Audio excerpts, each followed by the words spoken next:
Park, known for Little League Baseball, is getting a much-needed makeover. Thanks to a $7.5 million grant from the state, Richard Bard Bubbling Springs Park in Port Hueneme is being renovated. The work will make room for soccer fields and pee-wee football. The park just closed so that the work can begin.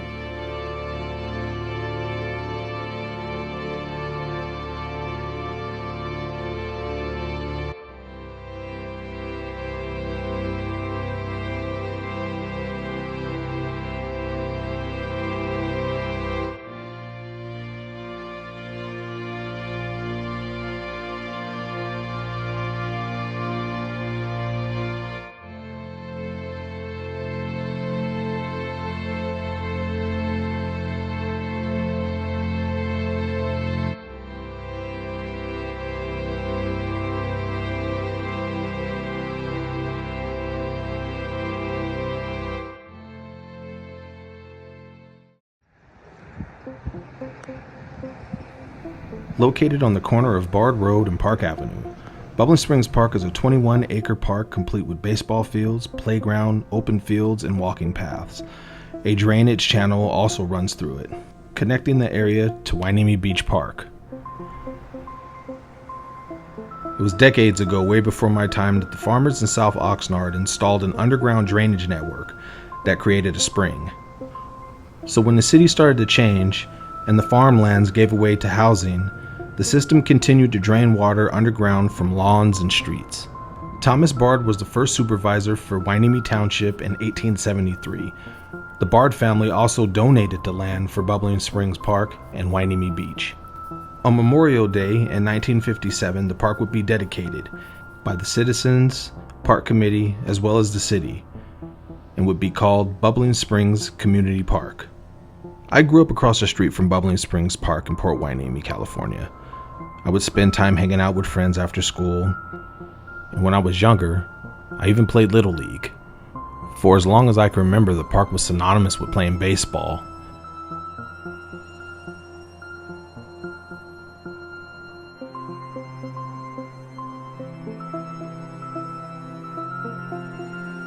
I mean, I'd spend hours here.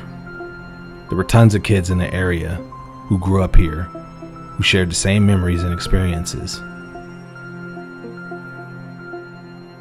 The City Council accepted the grant from the statewide Park Development and Community Revitalization Program in the sum of $7.5 million in state funding. When combined with about $1.7 million in American Rescue Plan funding and $50,000 committed from local businesses, the project has a budget of approximately $9.2 million. This was huge news for the city and its residents, who had over the years watched the park fall into disrepair. This was also big news for Port Hueneme Little League, who was looking to return to being the talk of the town. There are plenty of people who are looking forward to this renovation and see it as a nice change, something big coming to Port Hueneme. Port Hueneme Little League being one of the organizations that this has a direct effect on. Back in 2020, during the pandemic, the league no longer had use to its long-standing snack bar and was forced to rely on other means of raising money for the league. So for them, this renovation was much needed and very much so welcomed. I'm Greg Gupton, born and raised here in Hueneme. I'm a board member now for Hueneme Little League, so definitely giving back to where it all started. Hueneme is home to me, so seeing this sort of renovation going on, it's something big for the city, big for the kids, honestly. Hueneme's always been pretty good with senior citizens and stuff like that, but now let the kids have their little fun, let them get the big pieces of pie this time. Well, so what does the project mean to you? Oh man, it's big. So the Little League in general is going through its own little struggles, so having something like this where it gives the kids this bright new shiny park, hey, look what we have to offer, trying to get the kids off the video games and back out into the baseball fields. I'm a baseball player at heart, been playing my whole life. It's something I want to see the city get back to. Hueneme Little League used to be real big, and I think we're on the right path now with the way the league's going, and now having a new park, we could bring it back some for these kids. Let the next generation have that fun, How did you guys find out about it? So actually, honestly, I saw like the little rumblings through the Facebook, and then the city talking about the grants, and then our president ended up getting wind, and they started working with her on like designs and stuff like that of what can we really make this park into. It's mostly through the Little League, but then Facebook has its grumblings, you know. So how did it affect the season for this year? So this season, we're actually, the city of Oxnard let us use the old Southside Little League fields over at Blackstock, but that comes with its struggle. There's no snack bar for us to use, which that's our big money maker. That's how we bring in revenue for the league. So we're making do with what we can. Like, we're using some fields that they're getting by, you know. They don't have fences, stuff like that. Some of the luxuries we're used to at Hueneme Little League, they don't have there. So it's a struggle, but we're making it work. How was not having a snack bar, like how did that affect you guys? So that actually started all the way back to the COVID permitting issues. So we haven't had a snack bar now for a few years. So it's been a lot of like side fundraisers and what can we do to generate money for the league, because literally that's your revenue and it's gone just like that. So it's been a struggle, but like I said, we made it work. Like, we have a bunch of good volunteers and we find a way. Like, we're gonna make it happen for the kids. What do you see the future like going forward? I honestly think we're gonna do our best at least to just blow it up. Like, let's make Hueneme Little League the best there is out here. Like, we can take over Ventura County if we wanted to. We have the talent. We're gonna have the facilities now to go with it. Like, we just want to, as big as we can make it. Let's do it. So I think the most important thing is to remember it's for the kids. Like, what can we do for the next generation? Like, we all grew up in Hueneme. It's always been this beautiful beach town. Like, make sure this continues for them. Like, they could see what we saw, and it's not just we're at home on video games. And let's have this beautiful park to go to. Having barbecues at the park again. Having Little League there. You're gonna add the soccer, football field stuff. Like, give the kids more to do at the park, to be out with the family. Keep that community, family bond that we need around here more. For many people who grew up in Hueneme, the park represented a charm of a simpler time, where children from around the neighborhood gathered to play until the streetlights came on, when finding something to do meant going outside for a walk around the corner or across the street, and being able to enjoy the natural amenities. The next family provides memories of that simpler time, and one man's selfless act of contribution. I'm Irma Waddell, and I have lived in Port Hueneme since July of 1959. Nice. We bought the house then and moved in here. My husband had graduated from the University of Idaho, had been recruited by the government to work at Point Mugu as an electronics engineer. So we moved down here as a young couple. Shortly after we moved, we had our first child, who was born in 1956. And then we bought the house in 1959. So my kids all grew up here. Okay. So this is one of them. So I'm Pam Waddell, and I was born in 1961. Okay. And so I was the oldest of the kids who, well, Larry grew up here too, but he was born before they moved into this house. So I'm interested to get your perspective on, because you said something the other day about we'd spend all day at the park, and I was like, well, I never thought about my mom's perspective, but we walked down the street, we're half a block away, and so I guess when I was at a certain age where it was okay to go by myself, we would go down there with the neighbor kids and crawl around in the creek water and catch guppies and look for crawdads and run up and down the banks and try to find some, historical huge crawdad that everybody talked about. It was like the giant guppy that you were going to find. I mean, and it was just an adventure, climbing the trees. I think also because of where we are, I think on this end they're talking about putting in a dog park in the future, and there's a big spread of like open grassy area. We used to take I think it was a part of a parachute. Oh, yes. So we'd pull it out of the garage, all wrapped up, and take it down. And we would, I don't know, there must have been a dozen kids, and we'd throw it up in the air and then pull it down over us and like run around and try to keep it from hitting us and try to escape before it all landed flat. It was just goofy things that we would do because there was all this free space. And just, I don't know, just kind of magical when you think about it, because we'd come back with the muck from the creek, you know, all the stuff, and the bridge that's there, I think we called it the Brown Bridge. The Brown Bridge. It had absolutely no safety measures on it. It was just a platform that you could fall off of, but we were running up and down and over it all the time. I have a sort of, I don't even know that it was my memory. I think you're the one who said, oh, you used to roll down the hill. So at the park, where the baseball field is, so my older brother played Little League, and I didn't play Little League, and girls weren't playing Little League at the time. So I'd be playing, and there was a little embankment behind one of the fields, and I was up there rolling down.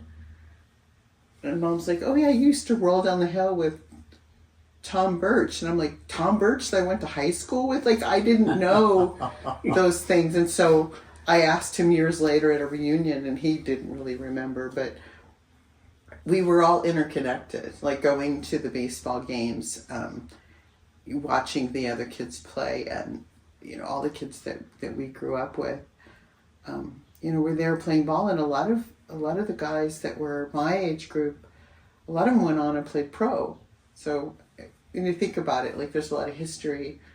I hope you can talk to some of those people. And also, one of my memories as I was a little older was being able to sit to go up where they put the scoreboard, and to be able to climb up there and sit up there and put the numbers up. Because that was kind of a cool spot to be. And I probably wanted to do it because there was a boy who did it, you know. Because, you know. Of course, yes. It was probably Donald Collins. So I have a lot of memories of just playing. And then the progression of, you know, when there were swings.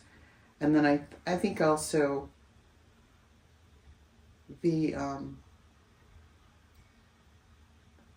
there was that period of time, I think I was sharing with you, Brian, that I remember them building a circuit of stations where you could do exercises. Yeah, the exercise equipment. And I was trying to tie that back. I think that was like around the Olympics.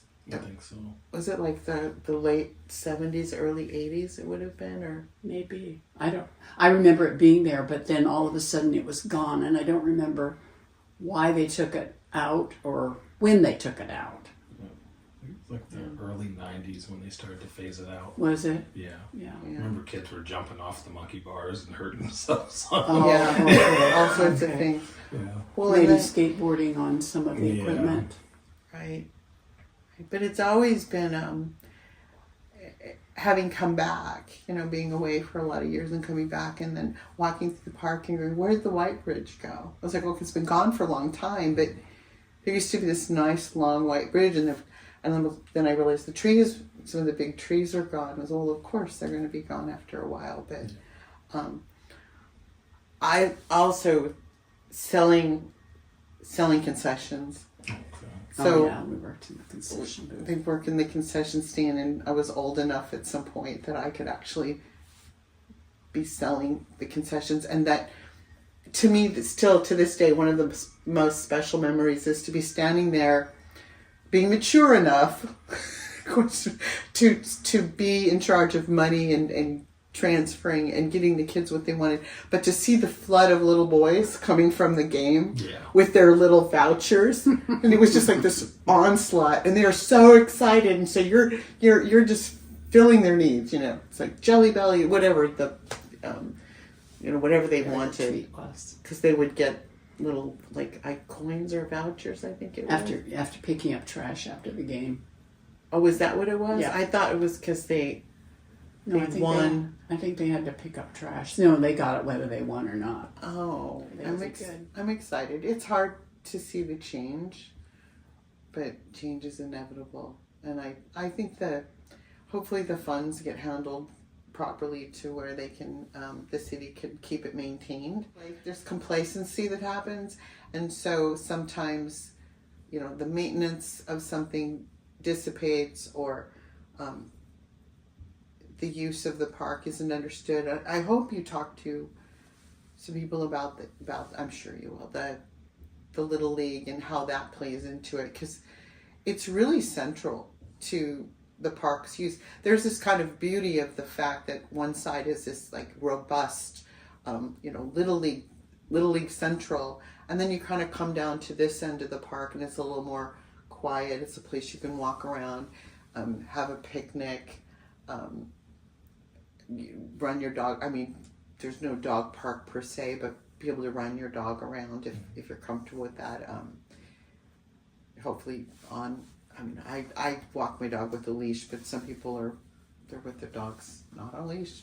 So, but there is going to be 2 soccer fields and a dog park down on this end. And that space has been, people have been out there playing soccer for years. Yeah, they've been practicing down there. Yeah, so that will be good. So I think they're kind of covering all the bases. Yeah. So to speak a little bit to, the park kind of being ignored for a while we were trying to figure out the exact dates, but my father, after he retired, found that he wanted to, do stuff to help with his city, and he started going down to the park and cleaning it. So we do have some photos we could share with you about that, and some of them community involvement that he had to try to get the city to see things they could do differently that perhaps weren't really maintaining the creek. That maybe there was some miscommunication or some misunderstandings, but he did a lot of effort to go down and actually cut into the embankments a little bit to clean out the grass that would just be cut and thrown into the creek, and so it would bog down and it would build up.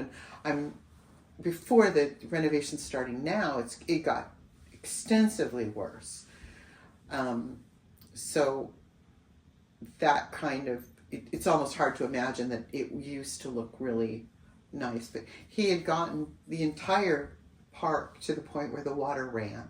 Nice. And you could go to the end on Bard where the bubbling springs exist, because there's a bubbling springs. Yeah. But you can't see it now. It's all fenced in while they do the renovations. But that was always such a interesting feature, and then to explain how it's a natural spring. But you couldn't see it with all the weeds and the grass that was getting tossed over after the gardeners were just cutting back. And so he did a lot of work to get it to run again, and to the point where there were little mounds of grass in the river, with water running by, and you could actually jump across. Oh, wow. So there's, I don't know, it's emotional to me that, he did all that work, and then eventually the city was like, stop. So it's a little controversial, but I also feel like for what you're asking, it feels like it's part of the story of the park. Mm-hmm. There was this community involvement, and Dad started an organization to get input from the citizens about their interest and whether or not he should continue to do it. And I didn't realize how many signatures he had. Yeah, a lot. But there were a lot of people who appreciated what he was doing and saw a need. And maybe not that he needed to be doing it, but that it just needed to be implemented in such a way to help the park have that appeal. He was sitting on the embankment and an egret flew down and was hanging. Actually, I think I took that. Did you take that one? I took that picture. Yeah, so there's an egret like 4 feet away from my dad. Because he was digging, there were bugs, so the egret's like, ooh, dinner, so he comes and hangs out. And I think Dad said that was, he goes, I just don't, he came to talk to me, but I don't speak egret. So didn't know what he was asking for. And I'm not going to be able to give this story its due, but in one of the days that the dad was down there digging, cleaning up and all, a little girl came over and he said she was watching him for a while and she left. And she came back a little while later and she had a bag with her and she set it down on the bank and she opened it up and she pulled out sandwiches to share with my dad. Oh, wow. And she also pulled out her rubber boots because my dad was wearing, wading boots, cleaning out the muck. And so she brought her little boots to help my dad. Oh, wow. So we have a photo of her in her little red boots. I would love to find her and see if she even remembers. Wow. That's awesome. Yeah. So it's really sweet and people sometimes they thought my dad was homeless, so they'd give him money. But he was just trying, to do the right thing. But it was controversial to some degree because he was cleaning up a park that should have been maintained by the city. Yeah. So I don't want to get into that aspect of it. It's just that he had such joy and in doing something that he could give back with, and I think it was an extension of. Was it an extension of him cleaning and walking and picking up litter? I think so. And I think he just always wanted to make things better, no matter what they were. He just wanted to make things better. Yeah. So and that was an easy thing to do. So yeah, he could go down there and make a difference. So that's what he was trying to do. But it's a it's a city park, so eventually that. Yeah, but. He used to, he and my mom too, they used to walk, was it 7 miles? 6 or 7 6 or 7 miles through the city, picking up litter. And he picked up litter, I picked up coins. Oh, and he would go, Irma, there's an aluminum can, go ahead. Oh yeah. Like she picked up the aluminum can. Aluminum cans and bottles. So they, people in the community would know them for doing that, and so I think it was an extension of that process. Yeah, I think so. And it kept him busy. He was retired, so he wanted to do something. And he was. I mean, it isn't about my dad; it's about the park. But the fact that the city acknowledged him and made him the grand marshal for the parade one year, and then he's been voted Citizen of the Year a couple times. So But he doesn't want accolades. I also feel a little uncomfortable even talking about this, but I just think it's part of the history of the park, and what made it special was really, I think, how people interfaced with the park, how they used it, how they participated in it, and that was just the way my dad did. Like the rest of us were just playing in the muck, catching guppies and looking for crawdads and crawling up under the brown bridge and hoping not to fall in, because it's gross. It was gross. It was, even though the water was moving back then, it was still kind of questionable. It just got worse as time went on. We had some friends that lived across the street from the park, and they always thought it was just a wonderful place to live because they had 3 boys, and the 3 boys could go out there and play. And they could be seen from home. They didn't have to be corralled in their backyard or anything like that. So they always appreciated that. Thought it was a wonderful place to raise the boys. You know, one of my high school friends told me, he lives in Camarillo, and he said, yeah, I bought a house by a park. I said, why? He goes, because he said, it was your mom's house that inspired me to buy a house near a park, because he just thought that was really neat. I thought that was funny. It's like, I think I don't know, we just had it. I never thought of it being anything other. But, you know, we walk down the street and there's our playground. And it's climbing trees, it's going down the embankment where we can get down into it, and, you know, where's our bucket? And bacon out of their fridge. That's fun. That's really funny. Pictures of so this is Dad cleaning up the creek, and this little girl that came over. She brought her boots over to help Dad. I think she might have lived on Park. Oh, wow. So some of this is a lot of these pictures are about, you know, the grass being mowed and just dumped, and then Dad cleaning it up. And so this progress is kind of maybe not as dramatic, but imagine being a kid and being able to just jump over. I remember that. Yeah. I remember being able to jump across that. Yeah. That little area right there. And so there's our dad. Oh, this is what he looked like when he came home or when he left. I mean, does this look? I remember him. Do you? Yeah. I was So like, I funny. remember seeing him. Yeah, That's so cool. It would have been in the timeline that, Yeah, right? would have been. Yeah, so, you know, this is up to the snack bar or the bathrooms. Is that the bathrooms? I think it's the bathrooms. No, it's a snack bar, I think. Snack bar. So you can see where this was, you know, when the city would just Dump cut the it, grass yeah. and just let it sit, and then it would clog it up and the water wouldn't move. So it was just like, yes. I don't know, is that Dad? Or is that somebody else? That might have been No, it's Dad. That's him. I thought he was a city worker. Because he wouldn't try to create problems. He just wanted things to improve.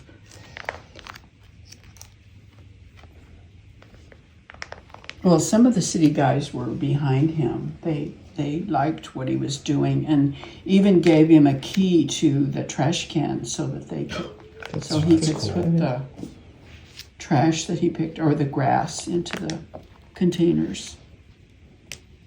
So it's, I think that's awesome. yeah. Bubbling Springs. Yeah. So here's a kind of a good example of how it was starting to get really overgrown, and then how he was able to start cleaning it up and then taking the trash away so the water would run. Just more pictures.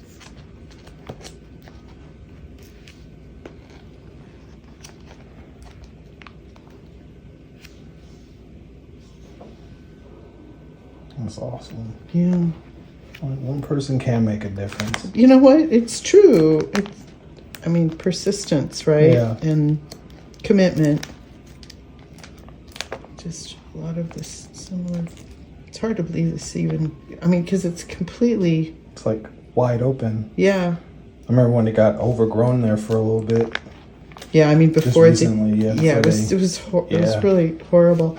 And then, so this is his community petition that he was working on, and these are signatures of all the people that were supporting.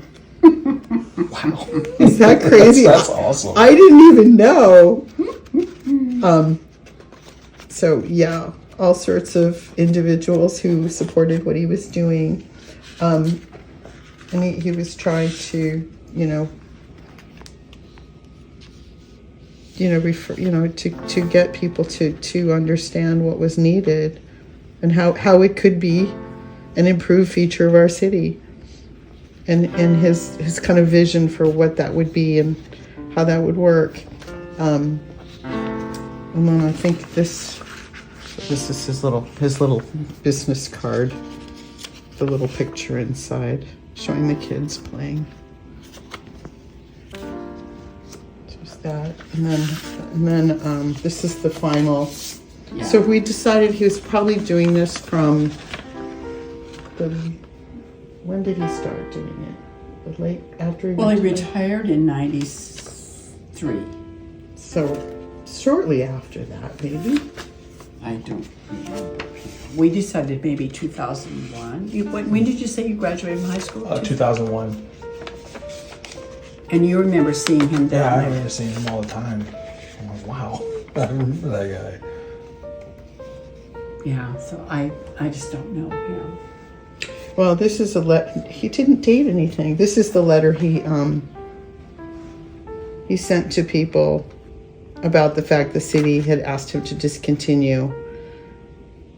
And the concerns were about liability and possible retribution by regulation agencies, other government agencies. Yeah. And so he asked people to respond, and he started an online forum. And then I think it just withered away, and he just stayed cleaning up. So he would just continue doing his walk where he picked up the letter. But I mean, he had a vision and a belief that it could be better, and I think he'd be happy to see I think he would be too. to see the changes that are proposed. And for many people, including myself, is a testament to the charm of what made this place so special. People willing to go out of their way to keep this place beautiful, because in their heart they know that this isn't just another park, but a special place for many that have grew up in the area. And they want to do their part to preserve it for the next generation.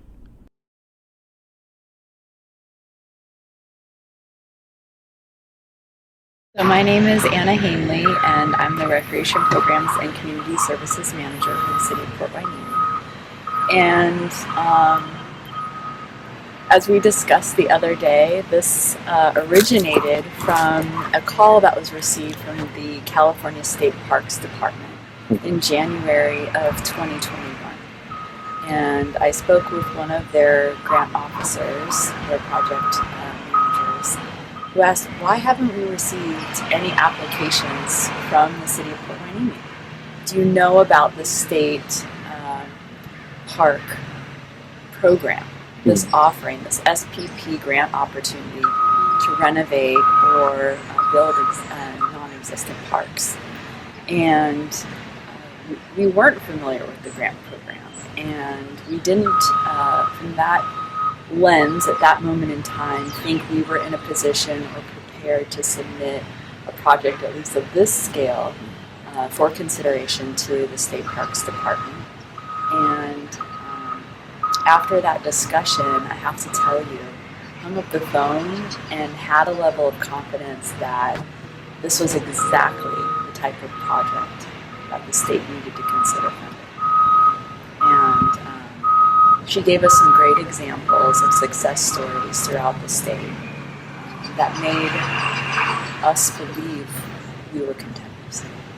And I think one of the other compelling factors of the story is that we were given an extremely short and small timeline to accomplish this. And so it was a drop everything, let's make this happen.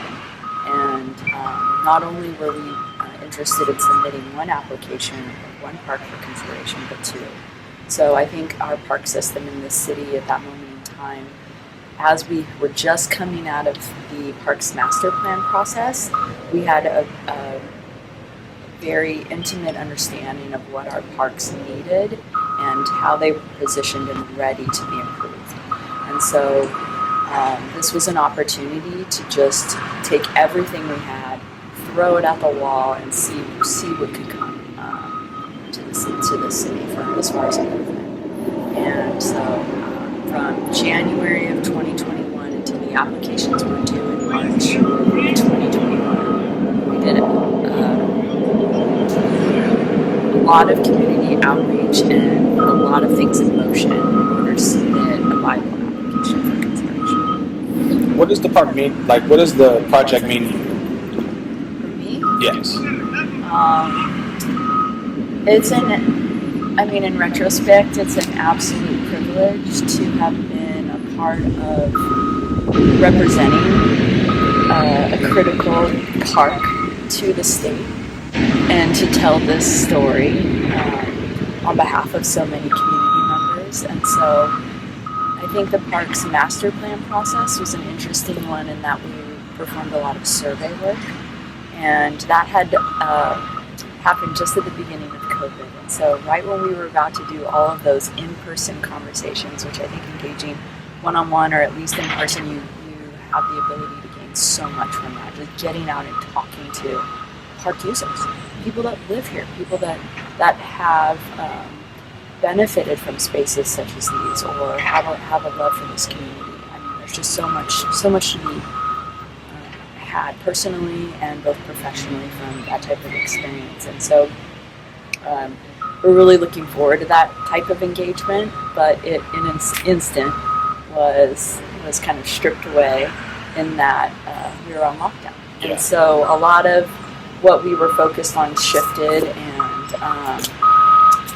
the Parks Master Plan survey process mostly went electronic. And so those were available online or through forums via Zoom. But it's not the same. I don't think it's the same at all. No, it's not the same at all. And so that was the other sort of really interesting and pivotal point about this application, was despite the fact that there were restrictions and distancing and safeguards that needed to be in place, it was more important to just march forward and get out there and be available despite all of those temporary hurdles. And so that was the mission. The mission at hand at that point was get flyers in people's homes. You know, if we weren't reaching people necessarily, if they're not following us on social media outlets, or they don't know about city council meetings or how to provide their input via public comment or submission of, you know, some kind of written document, then we needed to go to the residents. And we did that in these respective neighborhoods. So this was I think, an opportunity for so many facets of at least the city's government organization to be involved. The police department had their Explorer team help us go door to door in delivering flyers that basically even gave kids the opportunity. Hey, draw us a picture. What is a park that look like to you that is something where you want to be? You know, what's your dream park? Anything in your imagination. Tell us how we can make this the place that you want to spend your time.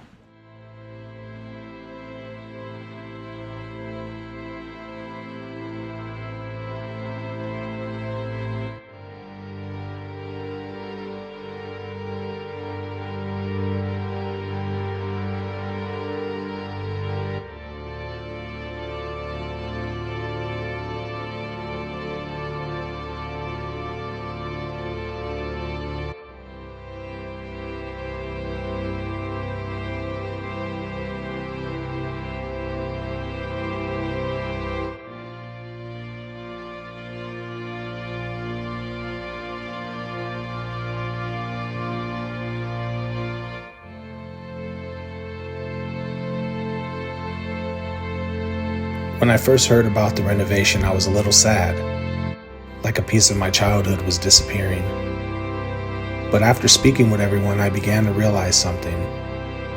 This was an opportunity to turn this beloved park into something special for the next generation, to create new memories and experiences.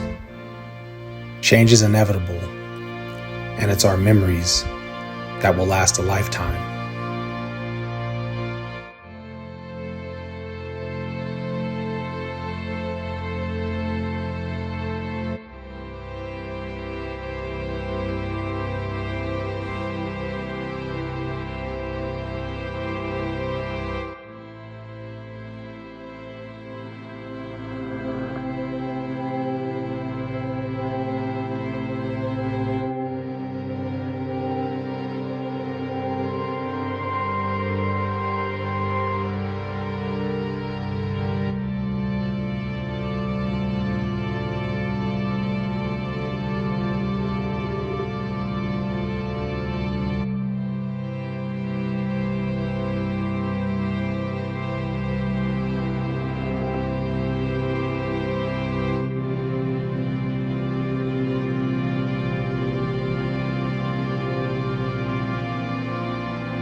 This park for us, people that grew up in Hueneme, it holds a lot of memories because we all used to hang out here, and that was our playground. This whole park. If you lived in Port Hueneme and you came to Bubbling Springs Park, you knew exactly what time it was. It was just an adventure.